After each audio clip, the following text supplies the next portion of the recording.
The baby boomers have many siblings and limited resources, so they are being told to work harder and sometimes keep quiet, suck it up, work harder, don't show your pain, don't show any weakness. And there's a lot of emotional suppression and sacrifice, which is being normalized in that generation. And this also bleeds into our relationships, our leadership style, how we show up at work, and then these will continue to be passed down to the next generation in some way. Welcome back to another episode of Limitless. Today we have with us Stefan Lev. He's the founder and CEO of the School of Positive Psychology. Stefan is with us to talk about rewiring, burnout, and self-care, topics that I know many of the listeners would love to hear more about. Stefan, a warm welcome to you. Thank you. Thanks for being here. Lovely to be part of this conversation talking about well-being and burnout, which is really important. Indeed, it's very, very important. And I know that you have spent a life actually looking after people for well-being and so on. And I'm one of the happy students as well who studied at the School of Positive Psychology. So I'm very grateful.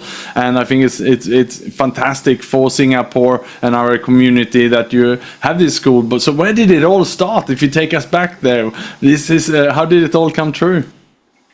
I started the School of Positive Psychology back in the year 2007. So this year is 2026. So it has been around 19 years. Yeah, I started the school because I wanted to create a well-being mental health education ecosystem. And I feel that country like Singapore, or we are living in a cosmopolitan country, which is fast-paced, performance-driven. We tend to overlook our well-being and self-care. So the idea of starting the school in 2007, it started with the mission of wanting to teach and propagate the science of well-being, which is known as positive psychology. And of course, it is a preventative science. And at the same time, we are also helping people to become counselors, coaches, and therapists, and better leaders by using this science and application. So that is the main intention. And I'm glad that you are one of the graduates and you are also helping people, being exposed and applying positive psychology in their lives. So thanks to you too. Thank you so much, Stefan. And when we talk about burnout then, and you mentioned rewiring burnout, what does that mean? How can we do that beyond just taking rest or time off work? Great question. When we talk about burnout, the first information or the first understanding of awareness is that burnout means that we have overcompromised ourselves, something is not in balance, we need to immediately stop what we are doing so that we can heal and reset, right? That is the premise of burnout. But I wanted to go in a bit deeper in terms of these interventions or these measures are usually stopping the symptoms. We might not be addressing the root cause of what is causing the burnout. So when we talk about rewiring the burnout, we need to understand what is causing the burnout, what is the history of burnout, are there other factors leading to it, is it involving culture, is it involving beliefs, is it involving a history of our past. So we got to be more aware of all these ingredients at the back. So in a nutshell, rewiring burnout is to understand where did it start in terms of the burnout journey. I may feel tired and disengaged at this point because when I reach home, for example, if I'm burnt out, I may feel I'm completely wiped. I may attribute the burnout to my workplace or a difficult conversation of the day related to stress. But these might be the end of what in terms of something deeper. And this burnout could be a habit or a mindset or a way of life that I have inherited from months or years ago.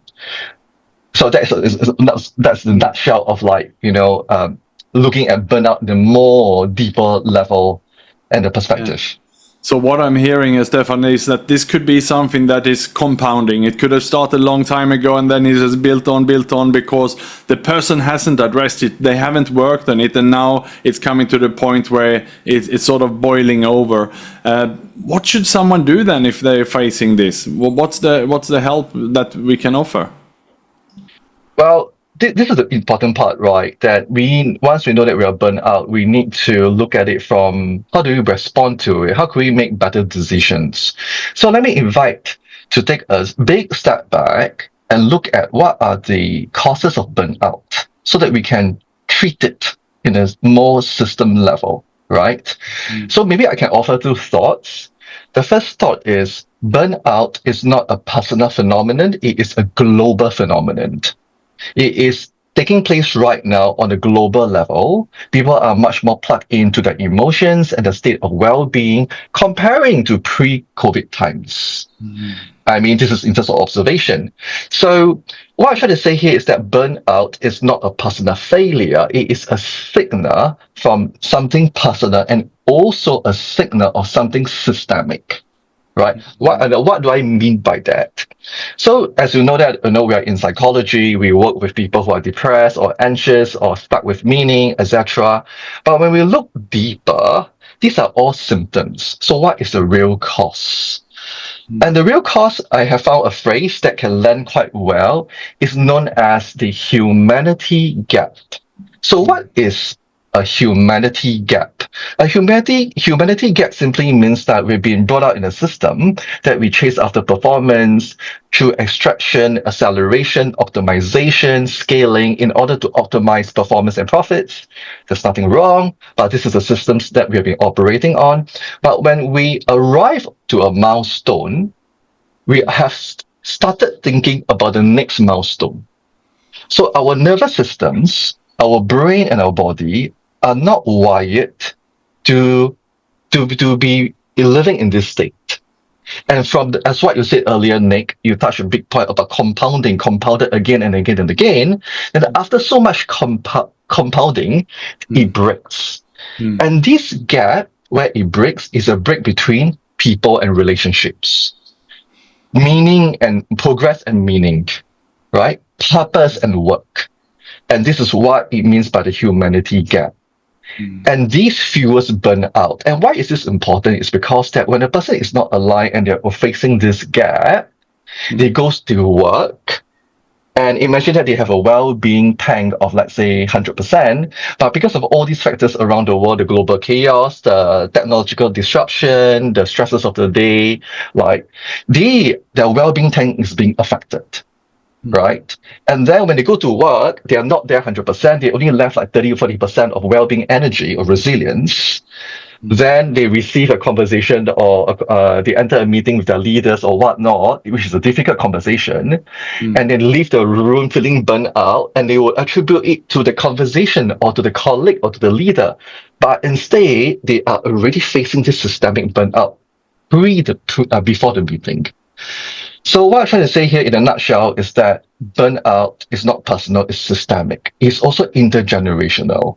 But I'll pause here for a little while first so that we can to see whether we can make sense of these unraveling.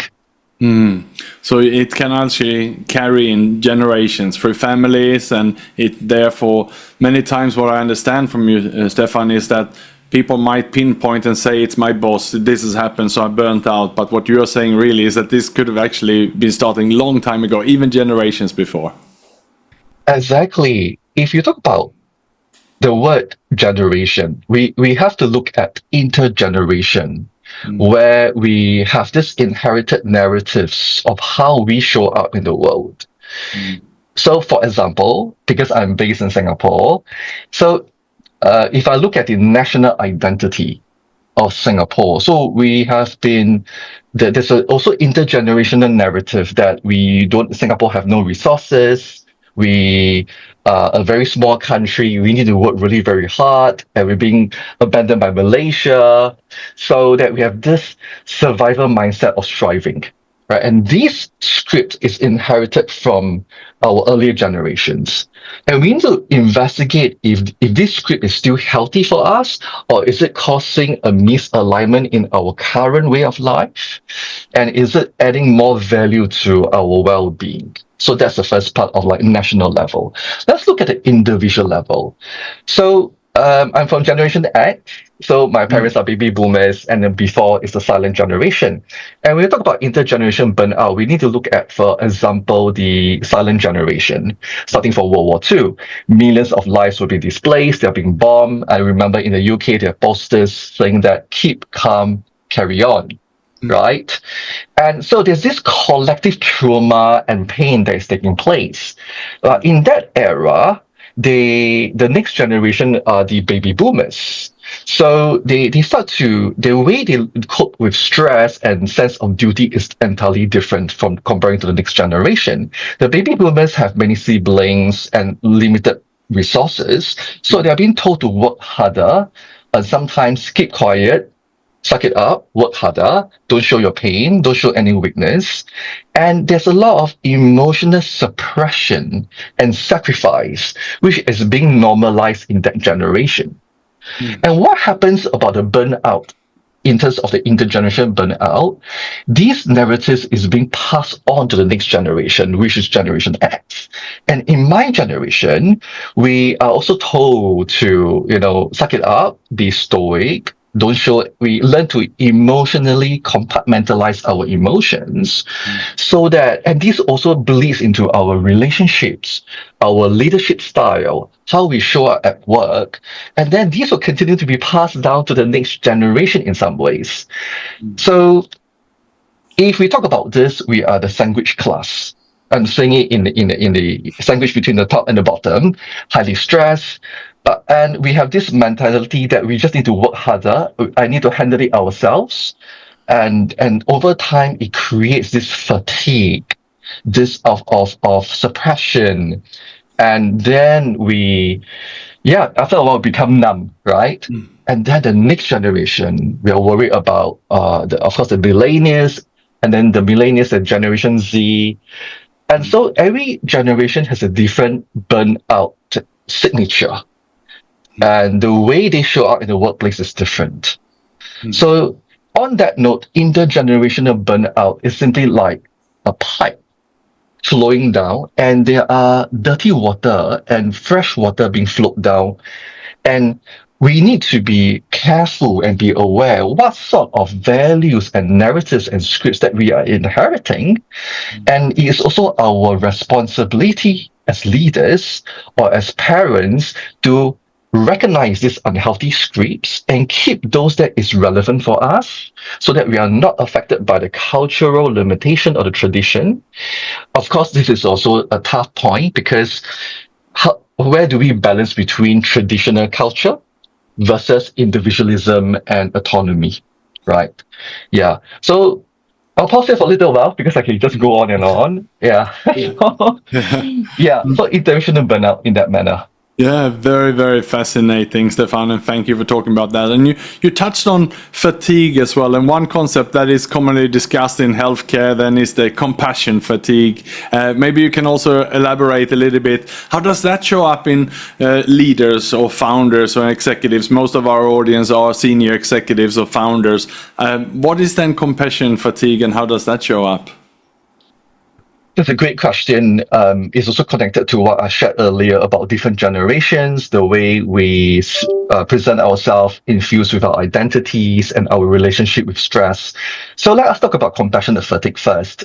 This terminology started with the medical healthcare professions. I believe is in the 1960s or 70s. I don't remember the timeline, because medical healthcare workers are overworked. They're exposed to high stress environment. They need to make critical decisions to save lives, right? And this terminology is also being applied to social workers and also mental health workers eventually, because they see so much clients each day. They give their all. Then after a while, it becomes empty. Right. So it's very critical for healthcare workers and mental health care workers or people who are holding spaces for transformation and healing to know how to recharge themselves. That's why self-care is important. So on that note, compassionate fatigue simply means that they are tired and there's an overburn in empathy. Right. So when we talk about empathy or compassion, there are a few types of empathy. The first type of empathy is cognitive empathy, followed by emotional empathy and compassionate empathy. So cognitive empathy is about looking at, oh, I need so when people are investing in emotional empathy, means that I hear your problem, I want to save you, I wanted to take care of you. That's where we get burnt out. But we're going to move away from cognitive empathy, and also move away from emotional empathy to compassion empathy. That I'm here in front of you, I'm holding space, but yet I am still have healthy boundaries between you and me, and that we can co-regulate together. Co-regulating means that let's create this safe place together. So, and you asked an important question, Nick, about how does this impact leaders? Leadership right now, comparing to leadership years ago, is different, right? We used to be very top down. Of course, there's a strengths and merits in that in certain organizations. We also want to be more integrative at looking at different leadership style. So one of the sign of a good leader, which is about being integrative, is that they care about other people's feelings, right? So in that note, how do we, as leaders, the question we need to ask ourselves is that how do we recharge ourselves, show up empathetically as a human being, so that we can continue to show people that we are co-creating a space of well-being that is human and also profitable at the same time. Yeah. I think I digress a little bit. Please bring me back the conversation. I don't know what I'm talking about now in that way, but I'm connecting the dots between leadership and also well-being and also burnout. Yes. Yeah, and it's getting more complex here and getting also more interesting, Stefan. And then we might all have seen some leaders who we wonder, do they actually have any empathy? Could it be that someone is under so much pressure that maybe they are close to burning out, or they are having this compassion fatigue, that they actually lose the empathy, or maybe they don't even realize it? Have you seen that in some leaders? Yes, very often. It depends on under stress, the brain goes into the overload. Overcharge, and if they need to make executive decisions that will cost millions of dollars or someone's livelihood, I think that's a lot of stress, and people do crack. So back to your question, do leaders get burned out and are they less compassionate, for example, or less empathetic in stressful situations? I would say yes. There's no right and no wrong. It depends on their leadership style, their values, and also their intergenerational resilience and burnout narratives they hold. For example, that when I was working in an education institution 25 years ago, the chairman of the company came to the room and did a sales business review, and his the way his leadership style is commanding, like a general. He came into the room, he shouted at everyone, and asked people to line up in a certain way, as if you were in the military. Right? But as such, leadership will not work if you're not in a uniform group or in current business organizations. Yeah, and does that leader has empathy? I'll say no. And true enough, I mean, that company didn't do well eventually because people leave, they were highly stressed, and they have no respect for the leadership. So back to what you're saying, I feel is that as the world gets more complex and complicated, and cruel in some ways, the leaders need to show up more compassionately to create safe environments for their people. And in order to be safe, it needs to start from self-care and compassion with themselves first. Yeah. And that's important. Yes, self-care there first, at the heart of everything. Yeah. And then we have another term that people talk a lot about. It's fatigue. We hear the term leadership fatigue. And let me ask you, how is leadership fatigue different from burnout then? I guess the fatigue, well, I think it's a little bit nuanced and they may be overlapping. That's number one. Because if you take a step back and look at fatigue, it could be many different types of fatigue, right? So in this context, I would say that the overlaps would be burnout is a signal, as I mentioned earlier, that something is misaligned. Yeah. So let me bring another counterpoint here to answer this question. If if when a leader not facing fatigue or burnout versus when a leader is feeling energized, fulfilled, and versus burnout. So I think the connecting points I want to share here is if a leader is aligned to the values and the ethos and to the meaning with coherence, the likelihood of burnout is lessened. Okay, this is what I'm trying to say here. So back to your question, what's the difference between leadership fatigue and burnout? I think they are very overlapping. Yeah, I'm not sure what is the nomenclature behind the research of leadership fatigue and burnout, but in my world where I come from, what is causing this burnout and leadership fatigue is a misalignment of something deeper. Yeah.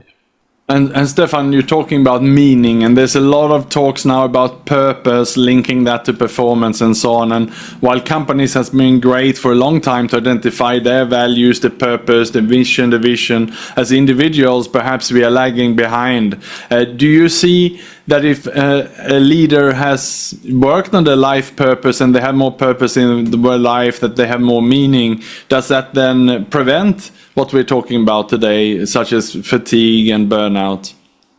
Definitely yes.